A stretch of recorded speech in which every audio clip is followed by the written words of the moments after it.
हाय, नमस्कार। कैसे हैं आप? मुझे उम्मीद है आप सभी बहुत ही अच्छे होंगे। देखिए, आज हम है ना एक बहुत ही ज़्यादा इम्पोर्टेंट टॉपिक स्टार्ट कर रहे हैं। सेल डिवीजन के बारे में हम पढ़ेंगे। फिर सेल डिवीजन के अंदर हम पढ़ेंगे सेल साइकिल के बारे में हम पढ़ेंगे। फिर नेक्स्ट क्लास के अंदर हम देखेंगे सेल डिवीजन के टाइप, कि सेल का जो विभाजन है वो कितने प्रकार का होता है। अगर आप चैनल पर नए हैं तो चैनल को सब्सक्राइब कीजिए और सब्सक्राइब के बगल में जो बेल नोटिफिकेशन होता है उसे आप ऑल पर क्लिक कीजिए ताकि आपको सभी वीडियो प्राप्त हो सके। हम पढ़ रहे हैं सेल डिवीजन के बारे में। ऑल लिविंग ऑर्गेनिज्म की ग्रोथ सेल के डिवीजन एंड डिफरेंशिएशन पर डिपेंड करती है। एक बच्चा पैदा होता है तो बिल्कुल छोटा सा मासूम सा होता है, लेकिन धीरे धीरे क्या होता है, वो बच्चा खाता है, पीता है, दूध पीता है और बिस्कुट वगैरह खाता है। ठीक है, खा पी के मालताल खा खुआ के धीरे धीरे क्या होता है, उसकी कोशिकाओं में विभाजन होता है। जब वो खाना खाता है तो खाने से उसे एनर्जी मिलती है और उस बच्चे की कोशिकाओं में विभाजन होता है और बच्चे का शरीर ग्रोथ करता जाता है, वृद्धि करता जाता है। तो यहां पर देखिए आप, ऑल लिविंग ऑर्गेनिज्म की जो ग्रोथ है, सभी जीवित प्राणियों की, जो अपन बोल सकते हैं कि सभी जो जीवित प्राणियों की जो वृद्धि है वो उनके शरीर के अंदर जो सेल पाई जा रही है उसके डिफरेंशिएशन यानी कि उसके विभेदन और उसके डिवीजन अर्थात उसके विभाजन पर निर्भर करती है, डिपेंड करती है। अब इधर आप देखिए ध्यानपूर्वक, कोई एनिमल है, उसकी बॉडी है, सीधी सी बात है। देखिए बॉडी के अंदर सेल पाई जा रही है। अब उन सेल में जब डिवीजन होगा, उन सेल में डिवीजन से क्या बनेगा, ग्रोथ तो करेगा ही शरीर, लेकिन सेल के डिवीजन से ही बॉडी के अंदर क्या बनते हैं बच्चों, हमारी बॉडी के अंदर गैमेट्स बनते हैं, युग्मक बनते हैं, जो कि एन होते हैं, अगुणित होते हैं। एन या अगुणित होने का मतलब क्या है कि इनमें जो क्रोमोसोम है वो हाफ होते हैं। ह्यूमन है, ह्यूमन की बॉडी में 46 क्रोमोसोम पाए जाते हैं। हमारे अंदर कितने क्रोमोसोम होते हैं? 46 क्रोमोसोम होते हैं। लेकिन जो हमारे अंदर गैमेट्स बनते हैं ना, उनमें केवल 23 ही क्रोमोसोम है। मतलब कि हमारे गैमेट्स में क्रोमोसोम की संख्या आधी हो जाती है। इसलिए इसे क्या बोलते हैं, गैमेट्स के पास में हमेशा एन लिख देते हैं। मतलब कि क्रोमोसोम की संख्या अंदर कितनी है, एन है, एन है। जबकि पेरेंट सेल के अंदर जो मेन जो पेरेंट है उसकी सेल के अंदर कितनी है, 2n होगी, मतलब डबल होगी, मतलब 46 होती है। अब इधर आप देखिए, बॉडी में सेल है और इन सेल में डिवीजन से क्या बन रहे हैं, गैमेट्स बन रहे हैं। आज हमारे जैसे पिताजी हैं, माताजी है, तो पिताजी के अंदर जो सेल्स पाई जा रही है वो डिवीजन करके क्या बना रही है, शुक्राणु बना रही है, स्पर्म बना रही है। और माताजी की सेल भी डिवीजन करके क्या बना रही है, ओवम बना रही है, मतलब अंडाणु बना रही है। फिर इन गैमेट्स के अंदर यानी कि इन स्पर्म और ओवम के बीच में फर्टिलाइजेशन से क्या बनता है, जायगोट बनता है। क्या बनता है, जायगोट बनता है। और फिर इस जायगोट में भी रिपीटेडली डिवीजन द्वारा लगातार ये जायगोट भी बार बार विभाजन करके क्या बना देता है, एक बेबी बना देता है। यहां पर आप देखिए जायगोट के पास में 2n लिखा हुआ है, क्योंकि सीधी सी बात है, 2 गैमेट्स पास में आए, मतलब 2n पास में आकर जुड़ गए। 2n का मतलब क्या है, एक शुक्राणु का एन, एक अंडाणु का एन। जब शुक्राणु अंडाणु मिलेगा तो इसी से तो जायगोट बनेगा, और जब 2n मिलेंगे तो इससे क्या बन जाएंगे, 2n बन जाएंगे। अब इधर आप देखिए ध्यानपूर्वक, जो ये जायगोट है, इस जायगोट के अंदर रिपीटेडली डिवीजन होगा, बार बार विभाजन होने से जायगोट बड़ा हो जाएगा, एडल्ट हो जाएगा, वो फिर वापस उस एडल्ट के अंदर भी क्या बनेंगे, गैमेट्स बनेंगे। क्या बनेंगे, गैमेट्स बनेंगे। तो कुल मिलाकर सेल डिवीजन तो चलता ही रहता है। डिवीजन की प्रोसेस में जब one cell 2 identical daughter cell में डिवाइड होती है एंड क्रोमोसोम्स मैटरनल सेल के इक्वल होती है, तो इसे माइटोसिस अर्थात समसूत्री विभाजन कहते हैं। एक बार वापस पढ़ते हैं। डिवीजन की प्रोसेस में जब one cell 2 identical daughter cell में डिवाइड होती है एंड क्रोमोसोम्स मैटरनल सेल के इक्वल होते हैं, तो इसे माइटोसिस अर्थात समसूत्री विभाजन कहते हैं। विभाजन की प्रक्रिया में जब एक कोशिका दो आइडेंटिकल कोशिकाओं में, मतलब दो समान कोशिकाओं में क्या हो जाती है, दो समान डॉटर कोशिकाओं में विभाजित हो जाती है। विभाजन की प्रक्रिया में जब एक कोशिका दो समान पुत्री कोशिकाओं में विभाजित हो जाती है एवं यह विभाजित हुई कोशिकाएं के जो क्रोमोसोम हैं वो मैटरनल सेल के इक्वली होते हैं, मात्रक कोशिका के जब बराबर ही होते हैं तो उसे ही समसूत्री विभाजन कहते हैं। किसे कहते हैं? देखिए, अब इधर आप देखिए ध्यानपूर्वक, मैं आपको समझाने का प्रयास करता हूं। देखिए, यह एक पेरेंट सेल है। अब इस पेरेंट सेल में डिवीजन हुआ, डिवीजन होने से 2 सेल बन गई। इससे कितनी सेल बन गई? इसमें डिवीजन हुआ, इस वाली सेल के अंदर डिवीजन होने से 2 सेल बन गई। ठीक है, 2 सेल बन गई। अब ये दोनों की दोनों सेल आपस में भी इक्वल होगी और इन दोनों में जो क्रोमोसोम पाया जाएगा ना वो बिल्कुल किसके समान होगा? पेरेंट सेल के समान ही होगा, पेरेंट सेल के इक्वल होगा। तो इस टाइप का जो अपन बोल सकते हैं डिवीजन होता है उसे क्या बोलते हैं? उसे माइटोसिस के नाम से जाना जाता है। देखो, माई मतलब मम्मी, माइटोसिस। देखो, आपको याद कर लेते हैं अपन ये शब्द। माइटोसिस मतलब माई, और सभी की माई क्या होती है? समान होती है, बहुत अच्छी होती है। तो माइटोसिस से क्या होता है? समान, समसूत्री। याद कर लेना शब्द माइटोसिस। माई मतलब मम्मी और माई मतलब मम्मी, सभी की मम्मी समान होती है, अच्छी होती है। तो माइटोसिस से समसूत्री विभाजन कहते हैं इसे हिंदी के अंदर। तो डिवीजन की प्रक्रिया के अंदर जब एक कोशिका डिवाइड होकर 2 कोशिकाएं बना देती है, 2 समान पुत्री कोशिकाएं बना देती है और इन 2 समान पुत्री कोशिकाओं में पाए जाने वाले क्रोमोसोम अपने पेरेंटल सेल के क्रोमोसोम है उसके इक्वल ही होते हैं, तो इसे क्या बोलते हैं? इसे ही माइटोसिस अर्थात समसूत्री विभाजन कहते हैं। यदि सेल में क्रोमोसोम्स हाल्फ हो जाए एंड सेल 2 टाइम डिवाइड हो तो उसे मियोसिस कहते हैं। अब क्या बोल रहा है? अब ये ऐसे बोल रहा है कि कोई सेल है, कोई क्या है? कोई सेल है, उसमें है ना, माना कि अपन बोल सकते हैं इस सेल के अंदर 46 क्रोमोसोम है। कितने हैं? 46 क्रोमोसोम है। अब देखिए, इस सेल के अंदर डिवीजन हुआ, ये 2 सेल बन गई। लो भैया, ये 2 सेल बन गई और ये फर्स्ट हुआ डिवीजन, फर्स्ट। फिर वापस इन 2 में भी वापस डिवीजन हुआ तो यहाँ पर 4 सेल बन गई। कितनी सेल बन गई? 4 सेल बन गई। ये डिवीजन सेकंड कहलाया। और यहाँ पर आते आते इसके क्रोमोसोम कितने हो गए? 23 हो गए, हाफ हो गए। तो इस प्रकार का जो सेल डिवीजन होगा वो क्या कहलाएगा? मियोसिस कहलाएगा, अर्धसूत्री विभाजन कहलाएगा। मियो मियो मियाओ, छोटी सी बिल्ली आधी अधूरी लगती है ना, बिल्कुल ऐसे। ठीक है, तो अर्धसूत्री विभाजन। यदि सेल डिवीजन में क्रोमोसोम हाल्फ हो जाए, यदि कोशिका विभाजन के बाद में जो गुणसूत्र है वो कितने हो जाए? हाफ हो जाए और 2 टाइम डिवाइड हो, और सेल कितनी बार डिवाइड हो? 2 टाइम डिवाइड हो। पहले बार डिवाइड हुई, फिर सेकंड बार डिवाइड हुई, तो इस प्रकार के डिवीजन को ही क्या बोलते हैं?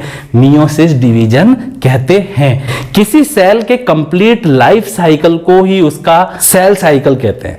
कोई सेल है, कोई कोशिका है और उस कोशिका के अंदर जो कंप्लीट जो लाइफ साइकिल चल रहा है, जो संपूर्ण जीवन चक्र होता है किसी सेल का, उसे ही क्या बोलते हैं? कोशिका चक्र या सेल साइकिल के नाम से जाना जाता है। सोमेटिक सेल में सेल साइकिल के दौरान 2 मेन फेज पाई जाती है। जो देहिक कोशिकाएं होती है, जो हमारी शरीर की जो सोमेटिक सेल है, मतलब जो हमारी जो शरीर की जो कोशिकाएं हैं, उसमें सेल साइकिल के दौरान, कोशिका चक्र के दौरान 2 मुख्य फेज पाई जाती है, 2 मेन फेज पाई जाती है, 2 प्रमुख अवस्थाएं पाई जाती है। एक तो कहलाती है इंटरफेज और दूसरी क्या कहलाती है? एम फेज या माइटोटिक फेज के नाम से जानी जाती है। इंटरफेज को क्या बोल सकते हैं अपन? इंटरफेज को कोशिका विभाजन की तैयारी की अवस्था के नाम से भी जाना जाता है, जबकि एम फेज या माइटोटिक फेज में तो कोशिका पूरी तरह से विभाजित ही हो जाती है। तो देखिए आप ध्यान पूर्वक, किसी सेल के कंप्लीट लाइफ साइकिल को उसका क्या बोलते हैं? सेल साइकिल कहते हैं। किसी कोशिका के संपूर्ण जीवन चक्र को ही उसको क्या बोलते हैं? कोशिका चक्र के नाम से जाना जाता है। सोमेटिक सेल में सेल साइकिल के दौरान 2 मेन फेज पाई जाती है। जो देहिक जो कोशिकाएं होती है, जो शरीर की कोशिकाएं होती है, उसमें कोशिका चक्र के दौरान 2 मुख्य प्रावस्थाएं पाई जाती है। टू फेज मतलब दो मुख्य प्रावस्थाएं पाई जाती है। पहली प्रावस्था क्या पाई जा रही है, अंतरावस्था कहते हैं, जिसे इंटरफेज के नाम से भी जाना जाता है। It is the metabolically active phase. यह जो अंतरावस्था है या जो ये इंटरफेज है, यह मेटाबॉलिकली एक्टिव फेज होती है, उपापचयी रूप से सक्रिय अवस्था इसे कहते हैं, और यह सेल डिवीजन की प्रिपरेशन स्टेज भी कहते हैं। यह किस नाम से जानी जाती है, एक तो उपापचयी रूप से सक्रिय अवस्था कौन सी है बच्चों, इंटरफेज है, अंतरावस्था है, और इसे सेल डिवीजन की प्रिपरेशन स्टेज भी कहा जाता है। मतलब कि कोशिका विभाजन की तैयारी की अवस्था के नाम से भी इसे जाना जाता है। मतलब कि अंतरावस्था में या इंटरफेज के अंदर सेल डिवीजन नहीं होता है, बल्कि सेल डिवीजन से पहले की तैयारियां होती है। ठीक है, अब जो इंटरफेज है इसे भी 3 फेज में बांटा गया है, 3 फेज में डिवाइड किया गया है। फर्स्ट है G1 फेज, सेकंड है S फेज जिसे सिंथेसिस फेज कहते हैं, और थर्ड नंबर पर है G2 फेज। ठीक है, अब देखिए आप ध्यान पूर्वक G1 फेज के बारे में अपन पढ़ लेते हैं। ये जो यहाँ पर ये सर्कल बनाया हुआ है यही सेल साइकिल है, और इसको अपन ध्यान पूर्वक देखेंगे बाद में। ठीक है, G1 फेज के बारे में देख लेते हैं। इसे ग्रोथ फेज फर्स्ट या गैप 1 फेज के नाम से भी जाना जाता है। It is the longest phase of interphase. It is the longest phase of interphase. अंतरावस्था की सबसे लंबी जो प्रावस्था है वो है अपनी G1 फेज, जिसको क्या बोल रहे हैं, गैप 1 फेज के नाम से भी जाना जाता है। The chromosome are found in the form of invisible chromatin network. इस अवस्था के अंदर जो न्यूक्लियस होता है सेल का, उसके अंदर क्रोमोसोम दिखाई नहीं देते हैं, बल्कि क्रोमोसोम क्रोमेटिन के नेटवर्क या क्रोमेटिन के जाल के रूप में पाया जाता है। Synthesis of the protein and RNA which are required from DNA replication. Synthesis of the protein and RNA which are required for DNA replication। G1 phase के अंदर जो डीएनए का जो संश्लेषण है, डीएनए के जो रेप्लिकेशन के द्वारा जो डीएनए का संश्लेषण है, उसके लिए आवश्यक प्रोटीन और आरएनए का क्या होता है, सिंथेसिस होता है, संश्लेषण होता है। The DNA value is 2C। DNA value 2C का मतलब है कि सेल के अंदर जितना भी डीएनए पाया जा रहा है उसके न्यूक्लियस के अंदर, वो सभी की सभी उसकी जो क्वांटिटी है उसे ही क्या बोलते हैं, 2C के नाम से जाना जाता है। क्या बोला जाता है उसे, 2C के नाम से जाना जाता है। अब अपन देखते हैं सेकंड नंबर की फेज। इंटरफेज के अंदर सेकंड नंबर की फेज होती है S फेज। इसे सिंथेटिक फेज या संश्लेषण की प्रावस्था के नाम से भी जाना जाता है। There is synthesis of DNA by replication. अब भैया G1 फेज में तो डीएनए का सिंथेसिस है, डीएनए का तो सिंथेसिस, अब भैया G1 फेज में डीएनए का तो सिंथेसिस नहीं हुआ था, लेकिन G1 फेज के अंदर डीएनए के रेप्लिकेशन के लिए जो आवश्यक प्रोटीन और आरएनए था उसका सिंथेसाइजेशन हुआ था, उसका संश्लेषण हुआ था। लेकिन जो S फेज है इसके अंदर अब डायरेक्टली डीएनए का संश्लेषण हो जाएगा। There is synthesis of DNA by replication. Synthetic phase में या S फेज के अंदर डीएनए का संश्लेषण होता है, रेप्लिकेशन के द्वारा डीएनए का क्या होता है, संश्लेषण होता है। DNA value will increase gradually. DNA की जो वैल्यू है, जो मात्रा है, जो क्वांटिटी है, वो ग्रेजुअली बढ़ती जाती है, इंक्रीज होती जाती है, लगातार बढ़ती जाती है इन सेल। अब आप देखिए कोई कोशिका है, उस कोशिका में डीएनए की क्वांटिटी कितनी होती है, 2C कहलाती है, 2C कहलाती है। लेकिन सिंथेटिक फेज के बाद यह डीएनए की जो क्वांटिटी है वो 2C की जगह कितनी होगी, 4C हो गई, डबल हो गया ना डीएनए। ठीक है, लेकिन जो क्रोमोसोम है उसके नंबर पर कोई इफेक्ट नहीं पड़ता है, गुणसूत्रों की संख्या में कोई परिवर्तन नहीं होता। 46 है तो 46 ही रहते हैं। ठीक है, अब क्या बोल रहा है ये देखिए, 2n है तो 2n ही रहेगा, 46 क्रोमोसोम है तो 46 ही रहेगा। अगर सेल द्विगुणित है तो द्विगुणित ही रहेगी, डिप्लॉइड है तो डिप्लॉइड ही रहेगी, क्रोमोसोम नंबर पर कोई इफेक्ट नहीं पड़ता है। There is duplication of centrosome, इस दौरान जो तारक जो केंद्र है सेंट्रोसोम है उसका भी क्या हो जाता है, द्विगुणन हो जाता है।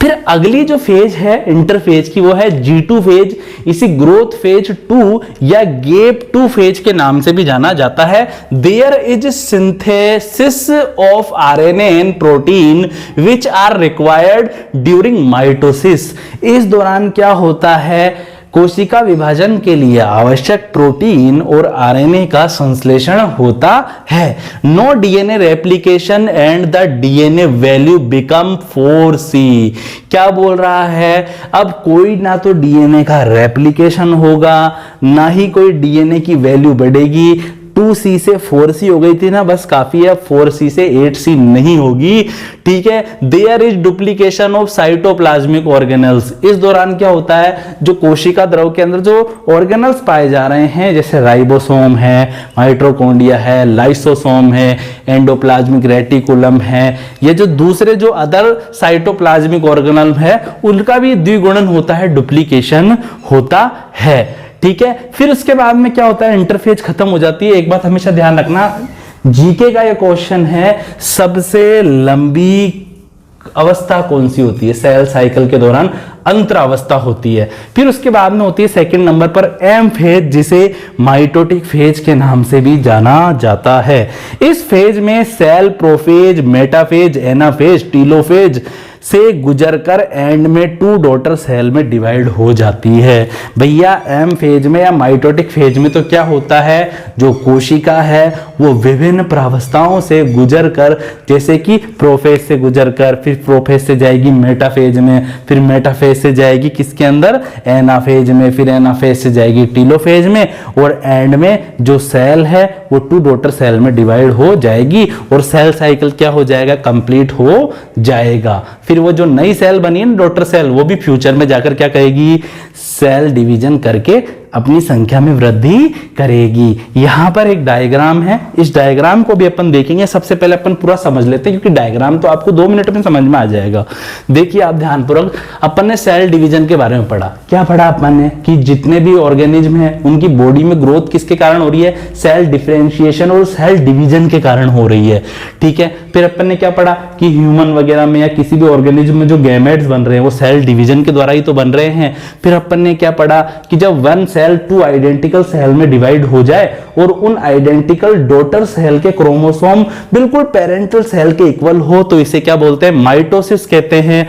और यदि सेल डिवीजन में क्रोमोसोम हाल्फ हो जाए तो इस पर और सेल 2 बार डिवाइड हो तो इसे मियोसिस कहते हैं। फिर अपन ने पढ़ा सेल साइकिल के बारे में कि कंप्लीट जो लाइफ साइकिल होता है सेल का उसे सेल साइकिल कहते हैं। इसमें 2 फेज होती है, एक तो होती है इंटरफेज, एक होती है एम फेज। इंटरफेज के अंदर भी 3 फेज है, G1 फेज जिस दौरान प्रोटीन और आरएनए का सिंथेसिस होता है। फिर होता है एस फेज, एस फेज के अंदर क्या होता है, डीएनए का सिंथेसिस होता है, 2C से 4C हो जाता है डीएनए। फिर G2 फेज के अंदर वापस प्रोटीन और आरएनए सिंथेसिस होता है जो कि कोशिका विभाजन में हेल्प करता है, सेल के डिवीजन में हेल्प करता है। फिर जब तैयारी पूरी हो जाती है सेल के डिवीजन की तो फिर माइटोटिक फेज के अंदर सेल का डिवीजन भी हो जाता है। एक सेल है वो प्रोफेज, मेटाफेज, एनाफेज, टीलोफेज से गुजरती हुई एंड में 2 डॉटर सेल में डिवाइड हो जाती है। यहां पर एक डायग्राम बना हुआ है, ये डायग्राम ही क्या है बच्चों, ये डायग्राम ही सेल साइकिल है। क्या है ये डायग्राम ही यहां पर सेल साइकिल है। मैं यहां पर लिख देता हूं CC। CC मतलब क्या है, CC मतलब कैरेक्टर सर्टिफिकेट नहीं, मतलब सेल साइकिल, ठीक है। इधर आप देखिए ध्यानपूर्वक देखिए, ये जो लंबी सारी है ना ये है इंटरफेज। क्या है ये, इंटरफेज। तो सेल डिवीजन के दौरान इंटरफेज सबसे लंबी होती है। क्या होती है, इंटरफेज सबसे लंबी होती है। और इंटरफेज के अंदर भी पहली फेज कौन सी है, G1 फेज, जिसे सेल ग्रोथ होती है इसके अंदर। G1 फेज को क्या बोलते हैं, गैप 1 फेज के नाम से भी जाना जाता है, ये सबसे लंबी है। इंटरफेज में भी सबसे लंबी कौन सी है? G1 है। फिर G1 फेज के अंदर क्या होता है? डीएनए सिंथेसिस होने के लिए प्रोटीन और आरएनए का सिंथेसिस होता है। फिर उसके बाद में सेल किस में जाती है? एस फेज में जाती है। यहाँ पर डीएनए का सिंथेसिस होता है। फिर एस फेज से सेल फिर किस में जाती है? वापिस G2 फेज में जाती है, जिसे गैप 2 फेज के नाम से जाना जाता है। और यहाँ पर फिर सेल डिवीजन के लिए क्या होता है? प्रोटीन और आरएनए वापिस सिंथेसिस होता है, तो सेल की ग्रोथ होती है। तो G1 और G2 फेज में सेल की ग्रोथ होती है, जबकि एस फेज में किसका सिंथेसिस होता है? डीएनए का सिंथेसिस होता है। उसके बाद में अपन कह सकते हैं कि इंटरफेज समाप्त हो जाती है। फिर उसके बाद में सेल किस में जाती है? माइटोटिक फेज में जाती है। और माइटोटिक फेज में फिर वो प्रोफेज से जाती है। फिर प्रोफेज के बाद में किस में जाती है? मेटाफेज में जाती है। फिर मेटाफेज के बाद फिर किस में जाती है? एनाफेज में जाती है। किस में जाती है वो? एनाफेज में जाती है। फिर एनाफेज के बाद में किस में जाती है? टीलोफेज में जाती है। और टीलोफेज में जाकर फिर 2 सेल में डिवाइड हो जाती है। अब ध्यानपूर्वक देखना, ध्यानपूर्वक, यहां पर जो 2 सेल बनी ना, 2 कोशिकाएं बनी, सिस्टर सेल कहलाएगी। क्या कहलाएगी? सिस्टर सेल कहलाएगी। और ये जो सिस्टर सेल है ये फ्यूचर में जाकर फिर वापस G1 फेज में, एस फेज में, G2 फेज में जाकर वापस इसमें सेल डिवीजन स्टार्ट हो जाएगा। लेकिन कभी कभी क्या होता है कि टीलोफेज के बाद जो सेल जो बनती है ना, वो वापस G1 फेज में जाकर किस में चल जाती है? G0 फेज में जाकर बाहर निकल रही है। और G0 फेज जिन सेल के अंदर पाई जाती है उनमें विभाजन की क्षमता नहीं पाई जाती है, वो विभाजित होकर वापस नई कोशिकाएं नहीं बना सकती है। तो यहां पर भी एक कॉम्पिटेटिव एग्जाम का क्वेश्चन आ गया कि किन सेल के अंदर विभाजन की क्षमता नहीं पाई जाती है? कि जिनमें टीलोफेज के बाद में G0 फेज आ जाती है उनमें वापस विभाजन नहीं होता है। तो आई होप जो आज अपन ने पढ़ा है वो आपको अच्छे समझ में आ गया होगा। आप सभी अपना ख्याल रखिए, सभी सब्सक्राइब कीजिए। Take care.